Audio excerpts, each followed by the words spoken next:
கடந்த ஆட்சியில ஏதாச்சும் ஒரு பொது பிரச்சனைக்கு திரு தனுஷ் அவர்கள் குரல் கொடுத்திருக்காரு அப்படின்னு பாத்தீங்கன்னா எனக்கு தெரிஞ்சு ஏதாவது விமர்சனம் வந்தா ஏன் நான்லாம் வந்து போயஸ் கார்டுல வீடு வாங்கக்கூடாதா அப்படின்னு பேசுவார். எவ்வளோ பிரச்சனைகள் கடந்த ஆட்சியில் கஸ்டோடியல் டெத்ல இருந்து பெண்களுக்கு எதிரான கொடுமைகள் இருந்து எவ்வளோ விஷயங்கள் மக்களுக்கு எதிரான விஷயங்கள்லாம் நடந்துச்சு. அதை எதுக்குமே அவர் குரல் கொடுத்ததே கிடையாது. இப்போ திடீர் என்ன அரசியல் ஆசை அப்படின்றது தான் தெரியல. லதா ரஜினிகாந்த் அவர்களுமே இவருக்கு சப்போர்ட் பண்றதால சில தகவல்லாம் நம்ம பார்த்துருந்தோம். ரஜினி அவர்கள் விட்ட இடத்த எப்படியாவது தனுஷ் அவர்கள் பிடிச்சிடணும், அதுக்காக முழு சப்போர்ட் அந்த ஃபேமிலி கொடுக்கறதாலும் சொல்றாங்க. அதே போல இவர் கட்சி ஆரம்பிச்சாருன்னா ரஜினி அவர்களுடைய சப்போர்ட்டும் இவருக்கு தான். 2 வருஷத்தை மட்டும் பாக்குறாங்களே தவிர அதுக்கு பின்னாடி இருக்கக்கூடிய அந்த அவமானங்கள், அவதூறுகள், வழிகள் யாருமே பாக்குறது கிடையாது. எல்லாரும் விஜய் வந்தாரு, நின்னாரு, சிஎம் ஆயிட்டாரு. விஜய் அவர்கள் மக்களை இயக்கம்ல இருந்து இப்ப கொண்டு வந்தார். ஸோ அவர் பிளான் பண்ணி கரெக்டா ஸ்டெப் பை ஸ்டெப்பா வந்து ஒருவேளை அதை தனுஷ் அவர்கள் ஃபாலோ பண்றாரோ அப்படின்னு எனக்கு அவர் கொஞ்சம் முன்னாடியே ஆரம்பிச்சிட்டாரு, இவர் இப்பதான் ஆரம்பிக்கிறாரு. இந்த நேரத்தில் இதெல்லாம் தேவைதானா? ஸோ இதெல்லாம் இவங்க நடிகர்லாம் வரத்தை பார்க்கும்போது தான் சந்தேகம். இப்போ ஒருத்தர் எதிர்க்கிறதுக்காக நம்ம எத்தனை பேர் வர போறாங்க அப்படின்றது தெரியல. அப்போ ஒட்டுமொத்த சினிமாவையும் விஜய் அவர்களுக்கு எதிராக திருப்புறதுக்காக முயற்சி பண்ணிட்டு இருக்காங்க. நம்மள அட் எண்ட் ஆஃப் நீங்க எத்தனை பேர், எத்தனை அரசியல்வாதி, சினிமாக்கள் யாரை இது பண்ணாலுமே அட் எண்ட் ஆஃப் மக்கள் தான் முடிவு பண்ண போறாங்க.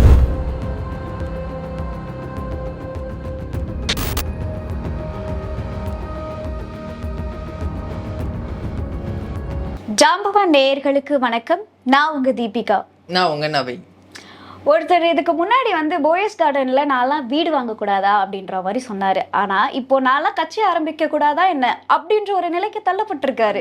நம்ம தேசிய விருது கொடுத்தாங்களா ரீசெண்டா, அந்த குஷியில பேசியிருப்பாருன்னு நினைக்கிறேன் தனுஷ் அவர்கள். ஏன்னா திரு விஜய் அவர்கள் வந்ததுக்கு பிறகு நிறைய நடிகர்கள் இந்த அரசியல் ஆர்வம், சிஎம் ஆர்வம் இதெல்லாம் இருக்கு. ராகவா லாரன்ஸ் வந்தாரு, லதா ரஜினிகாந்த் வந்தாங்க, இன்னும் அடுத்து சூர்யா பேர்லாம் அடிப்படுது தெரில. இன்னும் அவங்களாம் வரதுக்கான வாய்ப்புகள் இருக்கு. ஸோ இவங்கெல்லாம் கடந்த ஆட்சியில் என்ன பண்ணிட்டு இருந்தாங்க? சரி, கடந்த ஆட்சியில் ஏதாச்சும் ஒரு பொது பிரச்சனைக்கு திரு தனுஷ் அவர்கள் குரல் கொடுத்திருக்காரு அப்படின்னு பார்த்தீங்கன்னா எனக்கு தெரிஞ்சு இல்லை ஆடியோ லான்ச்சில் பேசுவார். ஏதாவது விமர்சனம் வந்தால் ஏன் நான்லாம் போயஸ் கார்டில் வீடு வாங்கக்கூடாதா அப்படின்னு பேசுவார்.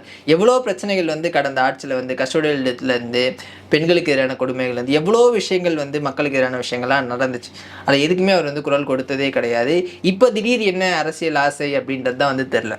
ஏன்னா விஜய் அவர்கள் அவர் பின்னாடி நிறைய விஷயங்கள் பண்ணியிருக்காரு. ஆனால் அதை யாருமே பார்க்காம வந்தாரு, 2 வருஷத்துல கட்சி ஆரம்பிச்சு இப்போ ஜெயிச்சுட்டாரு அப்படின்ற ஒரு பிம்பத்தை அந்த அடித்தளம்னு ஒண்ணு இருக்குல்ல. அவர் மக்கள் இயக்கமா இருக்கும் போதே மக்களுக்கான போராட்டங்கள் நிறைய முன்னெடுத்திருக்காரு. நீங்க பார்த்திருப்பீங்க, நாகப்பட்டினத்துல இலங்கை தமிழர்களுக்கு ஆதரவா ஒரு போராட்டம் நடத்தினாரு. கவர்னருக்கு தந்தி அனுப்புனாங்க. அது அந்த காலத்துல ரொம்ப ஒரு பெரிய இதுவா மாறின ஒரு விஷயம்.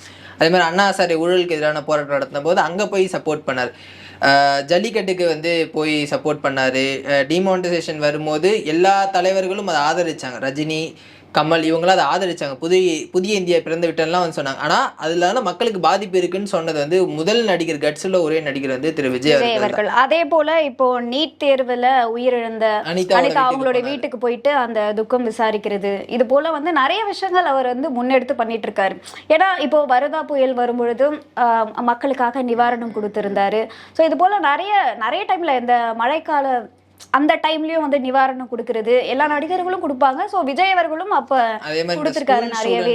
அவர் இப்பதான் பண்றாரு அப்படின்னு சொல்றாங்க. அவர் முன்னாலே பண்ணிட்டு தான் இருக்காரு. அந்த லேப்டாப் எல்லாம் கொடுக்கிற சில போட்டோஸ் கொடுக்கறது, நல்ல மார்க் எடுத்த மாணவர்களுக்கு ஊக்கத்தொகை கொடு, இதெல்லாம் அவர் முன்னாடியே பண்ணிட்டு தான், நிறைய பேருக்கு எஜுகேஷன் இதெல்லாமே பண்ணிட்டு தான் வர்றாரு. பட் இது வெளியே அவர் கட்சி தான் புதுசே தவிர அரசியல் புதுசு கிடையாது. அவர் அவர் படங்கள் சைலண்டா எனக்கு தெரிஞ்ச ஒரு 30 வருஷம் அரசியலை கவனிச்சுட்டு வந்திருக்காரு. என்ன நடக்குது, எப்படி மாத்திக்கிட்டு இருக்காங்க அரசியலை, ஸோ என்ன தேவை மக்களுக்கு அப்படின்னு அவர் நோட் பண்ணி தான் அந்த டைம்ல வந்திருக்காரு. ஸோ அதெல்லாம் பார்க்காம அவர் திடீர் பிளான். அதான் இந்த 2 வருஷத்தை மட்டும் பாக்குறாங்களே தவிர அதுக்கு பின்னாடி இருக்கக்கூடிய அந்த அவமானங்கள், அவதூறுகள், வழிகள் யாருமே பாக்குறது கிடையாது. எல்லாரும் விஜய் வந்தாரு, நின்னாரு, சிஎம் ஆயிட்டாரு, இவ்வளவுதான் அவங்களுக்கு இருக்கே தவிர அதுக்கு முன்னாடி அவர் மக்கள் எவ்வளவு சப்போர்ட் பண்ணாங்க அப்படின்றது யாருக்குமே தெரியல. அதுதான் இங்க ஒரு மிஸ்ஸிங் பாயிண்டா இருக்கு. இது ரஜினி அவர்களுடைய குடும்பத்திலேயே ஒரு பேச்சு போயிருக்கு. என்ன அப்படின்னா 2021 மட்டும் ரஜினி அவர்கள் கட்சி ஆரம்பிச்சிருந்தா இன்னைக்கு நிலைமையே மாறி இருக்கும். லதா ரஜினிகாந்த் அவங்களா பேசினதால ஒரு தகவல் வெளியாகி இருந்தது. ஆரம்பிச்சிருந்தா என்ன ஆகிருக்கும்? ஒன்றும் இருக்காது. அவர் ஆன்மீக அரசியல் சொல்லும் போதே மக்கள் அவரை வந்து ஏற்றுக்கல. ஸோ பிஜேபி சார்ந்து எந்த வகையில் வந்தாலுமே அதை மக்கள் ஏற்றுக்க மாட்டாங்கன்றது அவருக்குமே தெரியும். அதனால தான் அவர் நைஸாக எஸ்கேப் ஆகிட்டாரு. அவர் டீசெண்டாக சொல்லிட்டு நான் வரல அப்படின்னு இன்னொருத்தர் கட்சி ஆரம்பிச்சாரு. அந்த கட்சி இப்போ எந்த கட்சிக்கு எதிராக ஆரம்பிச்சாரோ அந்த கட்சியை வந்து அடகு வச்சுட்டாரு. இது விஜயகாந்த் அவர்கள் மட்டும்தான் வந்து ஓரளவுக்கு போராடினார். அவருடைய உடல்நிலை பல்வேறு சூழல் காரணமாக அவரால் தொடர முடியல. விஜய் அவர்கள் எம்ஜிஆருக்கு பிறகு அந்த ஒரு இடத்த வந்து எனக்கு பிடிச்சி இன்னைக்கு மக்களுக்கான நிறைய விஷயங்கள் வந்து பண்ணிட்டு. ஸோ இதை பார்க்கும்போது அவங்களுக்கு வந்து சரி நம்மளும் வரலாம் போல, நம்மளும் வந்து மக்கள் வந்து சிஎம் ஆக்கிடுவாங்க போல அப்படின்னு நம்ம ரசிகர்களே வந்து நம்மள ஆக்கிடுவாங்க அப்படின்னு நினைச்சிட்டு இருக்காங்க.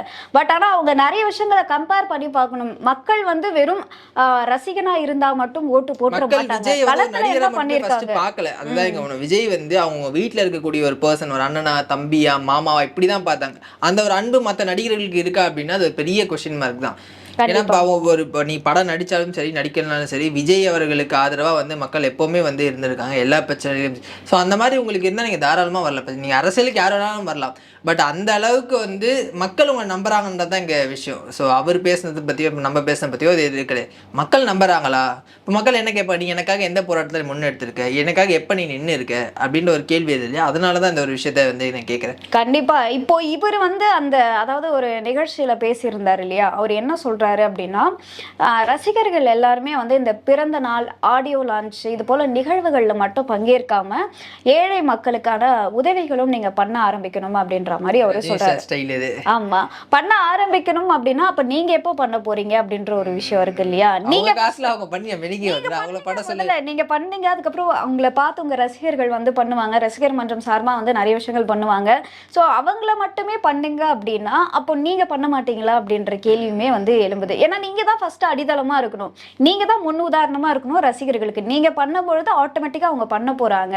ஸோ இது அப்படியே வந்து ரசிகர்களை முதல்ல கவர் பண்ணி ஸோ அவங்க மூலியமா வந்து பிரச்சாரங்களை மேற்கொண்டு வந்துடலாம் அப்படின்ற ஒரு எண்ணம் அவருக்குள்ள வந்திருக்கோன்னு எனக்கு தோணுது இதெல்லாம் பார்க்கும்பொழுது. அவருக்கு பின்னாடி ஒரு ரசிகர் கூட்டம் இருக்கு, அதை வந்து மறுக்கிறதுக்கு. அவங்க வந்து சினிமாவுக்கு போவாங்க, ஃபர்ஸ்ட் டே ஃபர்ஸ்ட் ஷோ கை தட்டுவாங்க, விசில் அடிப்பாங்க. அது அரசியலுக்கு செட் ஆகுமா அப்படின்றது வந்து ஒரு பெரிய கொஸ்டின் மார்க் தான். மேபி அவர் இப்போ வந்து ஸ்டார்ட் பண்ணி உழைச்சி மக்களோட நம்பிக்கை பெற்று வந்தார் அப்படின்னா மேபி ஃபியூச்சரில் அது வந்து பாசிபிள் இருக்குது. பட் அதுக்கான ஒரு அடித்தளமாக தான் நான் அந்த ஒரு ஸ்பீச்சையும் பார்த்தேன், அந்த ஒரு நிகழ்ச்சியும் வந்து பார்த்தேன்.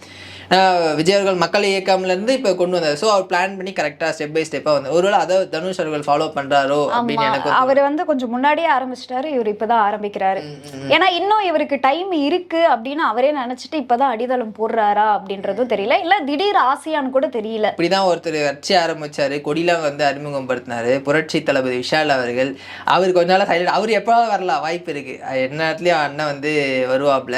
சூர்யா சாருடைய பேரும் வந்து அடிபடுது. ஆல்ரெடி ராகவா லாரன்ஸ் வந்து ஒரு மக்கள்கிட்ட கருத்து கேட்டு அவர் வருவாரு, ஆனா எப்போ வருவாரு தெரியாது. அது ஒரு ரஜினி சாரோடைய இதுதான், எப்போ வருவேன்லாம் தெரியாது, ஆனா வர வேண்டிய நேரத்துல. அது மட்டும் இல்லாம அவரோட நிலைப்பாடும் எப்படி இருக்குன்னா, இப்போ வந்து எந்த கட்சி என்னை வந்து அக்செப்ட் பண்ணுமோ, எனக்கு எந்த கட்சி வந்து மரியாதை கொடுக்குமோ அந்த கட்சியில நான் இருப்பேன் அப்படின்ற மாதிரி சொல்லியிருக்காரு.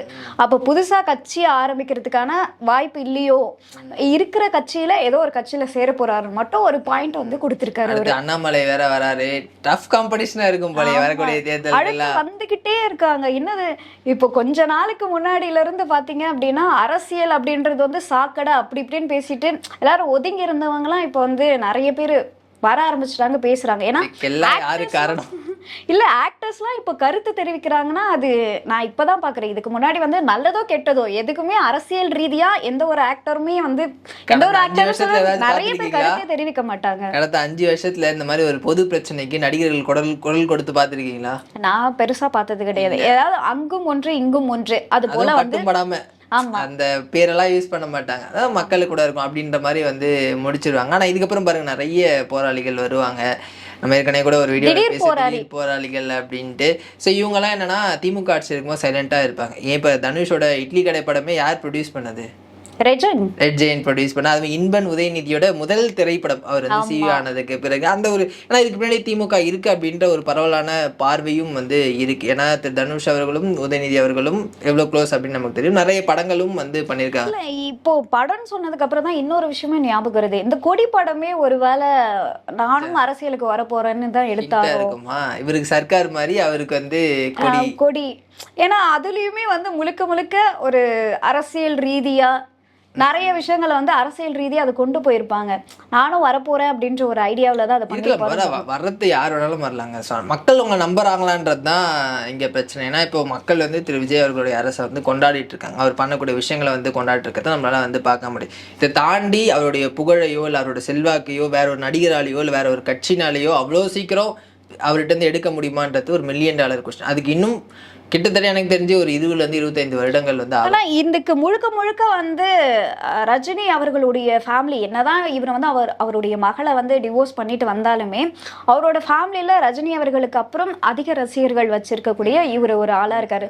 ஸோ லதா ரஜினிகாந்த் அவர்களுமே இவருக்கு வந்து சப்போர்ட் பண்றதாலாம் சில தகவல்லாம் நம்ம பார்த்துருந்தோம். ரஜினி அவர்கள் விட்ட இடத்த எப்படியாவது தனுஷ் அவர்கள் வந்து பிடிச்சிடணும், அதுக்காக வந்து முழு சப்போர்ட் அந்த ஃபேமிலி கொடுக்கறதாலும் சொல்றாங்க. அதே போல இவர் கட்சி ஆரம்பிச்ச ரஜினி அவர்களுடைய சப்போர்ட்டும் இவருக்கு தான் அப்படின்னும் சொல்லிக்கிட்டு இருக்காங்க. சப்போர்ட் பண்ண இப்ப அண்ணாமலை வரும்போது ரஜினி சப்போர்ட்டோட வரன்றாங்க, இவர் வரும்போதும் அப்படி சொல்றாங்க. ஃபர்ஸ்ட் ரஜினியோட அரசியல் அவர் நடிகரா சூப்பர் ஸ்டார் நம்ம வந்து கொண்டாடுறோம்ல, எந்த மாற்றுக்கட்டு. இப்பவுமே அவருடைய படம் ரிலீஸ் ஆனா FDFS நம்ம கொண்டாட தான் போறோம். அரசியல்ல அவர் எந்த அளவுக்கு மக்கள் நம்புறாங்க அப்படின்றது வந்து தெரியல. ஏன்னா அவர் தேர்தலில் போட்டி போடவே இல்லை. ஒரு ஆன்மீக அரசியல் சொல்லும் போதே பல எதிர்ப்புகள் இங்க வந்து கிளம்புச்சு. இவர் பண்றதை பார்க்கும் போதும் அப்படிதான் இருக்கு. இவருடைய அந்த அதே ஒயிட் அண்ட் ஒயிட்டா இருக்கட்டும், அந்த ஓம் நம சிவா சொல்றதா இருக்கட்டும், லிட்டில் ஒரு இந்துத்துவ அரசியல் தான் திரும்ப இவர் வந்து எடுக்கிறாரோ அப்படின்ற ஒரு பார்வை தான் வந்து இருக்கு. அப்ப பாஜகவுடைய கிளையா மாறுவாரு இல்ல, அப்படிதான் மக்களும் பேசுறாங்க. ஏன்னா அதே ஒரு விஷயத்தான் வந்து இவரும் ஃபாலோ பண்றாரு. ஸோ அதுதான் இருக்குமோ. பாஜக ஒரு பக்கம் வந்து திமுகவினோட பேக்ட்ராப்ல வராரோ அப்படின்ற ஒரு இது இருக்கு, பாஜகவோட பேக்ட்ராப்ல வராரோ அவங்க எல்லாரும் இப்போ ஒண்ணாயிட்டாங்களே, ஒரே குடும்பம். ஆமா இல்ல, அதை மறந்துட்டேன். ஓகே டிஎம்கே பிஜேபி எல்லாம். ஸோ அப்போ விஜய் அவர்களை எதிர்க்கிறதுக்காக இன்னும் எத்தனை நடிகர்களா வந்து வரப்போறாங்க அப்படின்னு தெரியல. பட் அவங்கள ஒரே ஒரு விஷயம் தான், நீங்க விஜய் அவர்களுக்கு இருக்கக்கூடிய செல்வாக்கு நம்ம எத்தனை நடிகர்கள் இருந்தாலும் ஒண்ணுமே வந்து பண்ண முடியாது. அதுதான் அது. நான் ஒரு ஆட்சிக்கு வராதுக்கு முன்னே மக்கள் அவ்வளோ அன்பு கொடுத்தாங்க. இப்போ ஆட்சிக்கு வந்து அவர் செயல்ல பல விஷயங்களை வந்து காட்டிட்டு இருக்கிறத பார்க்கும் போது இன்னும் அந்த சப்போர்ட் அதிகமாக தான் இருக்கு. நீங்கள் விஜய் அவர்களை எதிர்க்க என்னென்னலாம் பண்ணுறீங்களோ அது எல்லாமே விஜய்க்கு சப்போர்ட்டாக தான் மாறிட்டு இருக்கிறது தான் உங்களுக்கு புரிய மாட்டேது. இல்லை, இன்னொரு தகவலும் என்ன ஆச்சு அப்படின்னா, இன்னும் கொஞ்ச நாளில் உள்ளாட்சி தேர்தல் வந்து நடக்க போகுது இல்லையா? அந்த உள்ளாட்சி தேர்தலில் தனுஷ் அவர்களுடைய ரசிகர் மன்ற நிர்வாகிகளை ஒவ்வொரு அந்த பகுதிகளில் நிற்க வைக்க போகிறதாலாம் சில தகவல் வந்து, ஏன்னா அது ஒரு உத்தேசம் பார்ப்பாங்க இல்லையா, நமக்கு எந்த அளவுக்கு வரவேற்பு இருக்குது, எந்த அளவுக்கு செல்வாக்கு இருக்குது அப்படின்றது பார்ப்பாங்க இல்லையா. இது போல் வந்து ஈடுபடுறதுக்கான செயல்கள்லையும் அந்த ரெடியாகிற செயல்லையும் வந்து அவங்க ஈடுபடுற மாதிரிலாம் தகவல்லாம் விஜய் அவர்களோட ஸ்டைல் தான். அவரும் வந்து இதே மாதிரி தான். ஆமா, உள்ளாட்சி தேர்தல்ல கிட்டத்தட்ட ஒரு 180 பேருக்கு மேல ஜெயிச்சாங்க. அவரோட போட்டோ காமிச்சு மட்டுமே வந்து ஜெயிச்சாங்க. அதுவும் இல்லாம இந்த பாஜகவோட பேக்ட்ராப்ல வராரு அப்படின்றதுக்கு இன்னொரு உதாரணம் கூட சொல்றாங்க. இந்த தேசிய விருதுலாம் கொடுத்தாங்கல்ல அவருக்கு. இப்ப கூட ராயன் படத்துக்கு வந்து கொடுத்தாங்க, கேப்டன் மில்லர் படத்துக்கு வந்து கொடுத்தாங்க. ஸோ இதெல்லாம் கூட வந்து சந்தேகத்தை ஏற்படுத்துற மாதிரி தான் வந்து இருக்கு. ஏன்னா நிறைய நல்ல, அவரே வந்து அந்த ஃபங்க்ஷன்ல சொன்னார், இதை விட சிறந்த படங்கள்லாம் வந்து இருக்கு. சொல்லியிருந்தாரு இல்லையா. அசுரன் கொடுத்த போது எல்லாருமே வரவேற்று, ஏன்னா அதுக்கு வந்து தகுதியான ஒரு திரைப்படம். ஆனா இந்த படம் அப்படி இருக்கா அப்படின்னா இல்ல. சோ இதுக்கு பின்னாடியும் ஏதோ ஒரு அரசியல் இருக்கா அப்படின்ற ஒரு சந்தேகம். அது மட்டும் இல்லாம ரசிகர்கள் வந்து ஒரே இடத்துல ஒற்றுமையா கூடுறதுக்கு ஒரு சக்தி இருக்கு அப்படின்னு வேற சொல்றாரு. இப்பவே ப்ரிப்பேர் பண்ணி வைக்கிறாரு. ஆமா, நம்மளாம் அடுத்து அங்கதான் போறோம், ரஜினி போருக்கு ரெடி ஆகுங்க, எப்போ வேணாலும் வந்து போர் நடக்குன்ற மாதிரி இவர் இப்பயே வந்து ரெடி பண்ணி வைக்கிறாரு. சரி, எல்லாமே மக்களோட கையில் தான் இருக்குது. யார் வேணாலும் வரட்டும், அவங்களுடைய கொள்கைகளை வந்து சொல்லட்டும், மக்கள் அக்செப்ட் பண்ணுறாங்களா இல்லையா அப்படின்னு தான் எனக்கு தெரிஞ்சு. இப்போ அவருடைய ஆட்சியை சிறப்பாக தான் வந்து போயிட்டுருக்கு. இந்த நேரத்தில் இதெல்லாம் வந்து தேவைதானா? ஸோ இதெல்லாம் இவங்க நடிகர்லாம் வரத்தை பார்க்கும்போது தான் சந்தேகம். இப்போ ஒருத்தர் எதிர்க்கிறதுக்காக நம்ம எத்தனை பேர் வரப்போகிறாங்க அப்படின்றது வந்து தெரியல. அப்போ ஒட்டுமொத்த சினிமாவையும் விஜய் அவர்களுக்கு எதிராக திருப்புறதுக்காக முயற்சி பண்ணிட்டு இருக்காங்க. நம்மள அட் எண்ட் ஆஃப் நீங்க எத்தனை பேர், எத்தனை அரசியல்வாதி, சினிமாக்கள் யார் இது பண்ணாலுமே அட் எண்ட் ஆஃப் டே மக்கள் தான் முடிவு பண்ண போறாங்க. மக்கள் கையில அந்த உரிமை. வரக்கூடிய போராட்டங்கள்ல நிறைய இயக்குனர்கள், ஆக்டர்ஸ்லாம் வந்து பேசும்பொழுது யாரா நீங்க டக்குனு எங்க இருந்து வரீங்க அப்படின்ற மாதிரி வந்து இருக்கு. அது எப்படி வந்து கொஞ்சம் கூட இவ்வளவு நாள் வந்து ஏன் பேசல அப்படின்னு கேட்டா யாருக்குமே பதில் இல்ல.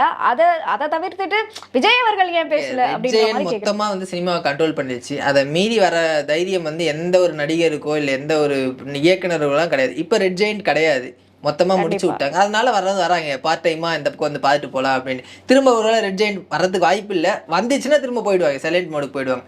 ஸோ அதுதான் இந்த இயக்குனர்கள், நடிகர்கள் இவங்க எல்லாருடைய கனவா இருக்கும். வாங்க, மக்களுக்கு நல்லது பண்ணுங்க, எல்லாரையும் வந்து வரவேற்கிறோம். ஆனா எந்த அஜெண்டாவும் இல்லை, மக்களுக்காக வந்தாங்க அப்படின்னா ரொம்ப நல்லா இருக்கும். மக்கள் ஏத்துக்கிட்டாங்க அப்படின்னா யார் வேணாலும் சிஎம் ஆகலாம். அது தனுஷா இருக்கட்டும், சூர்யா இருக்கட்டும், யார் வேணாலும் வரட்டும்.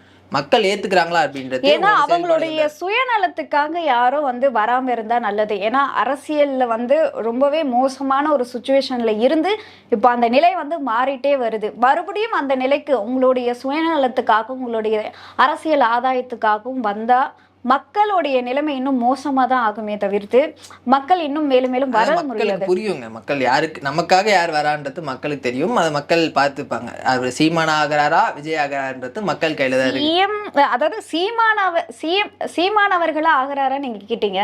அவரே முதல்ல இப்போ எக்ஸாம்ல இன்னும் இருப்பாரா இல்லையா அப்படின்ற மாதிரி தான் இருக்கு. அதை ஞாபகப்படுத்தி தம்பிங்க நம்புறாங்க அவரை பத்தி. பார்ப்போம், வெயிட் பண்ணி பார்ப்போம். அதான் மக்கள் கையில தான் எல்லாமே இருக்கு. பார்ப்போம். மற்றொரு வீடியோல நாங்க உங்களை சந்திக்கிறோம். நன்றி.